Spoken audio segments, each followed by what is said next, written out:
Class 12 amasung graduate loiraba mahirosinggidamakta Germanyda hospital program tamba yabagi khudongchaba pisari hairiba programsing adudi ahanbada accountancy hairiba stream asida tamnabagidamakta commerce background leibaga loinana 60% fangba oigedabani anisubada hotel management hairiba stream asida tamnabagidamakta any stream da 50% fangba oigedabani ahum subada electronic engineering hairiba stream asida tamnabagidamakta physics chemistry maths background leibaga loinana 60% fangba oigedabani mari subada mechatronic engineering hairiba stream asida tamnabagidamakta physics chemistry maths background leibaga loinana 60% fangba oigedabani manga subada construction engineering hairiba stream asida tamnabagidamakta physics chemistry maths background leibaga loinana 60% fangba oigedabani taruk subada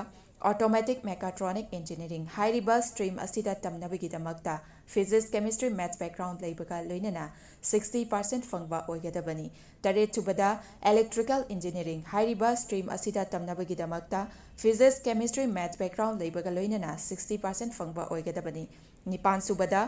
medical technician radiology assistant MTRA tamnabagidamakta any stream da 50% fangba oigedabani Mapan subada medical assistant amasung tara subada nursing haribasing asi tamnabagidamakta 12 natraga graduate loirabasingna apply toba yagani loinana hariba program sing asi tamba mahiroi singna thagi oiva stipend listing 105 dagina 1 lakh phawba chahi ahum phangani loinana 100% job guarantee in Germany da oigani loinana 100% education loan to support tawjagani akupa marol gidamak 7005 063196 ta contact tawbirau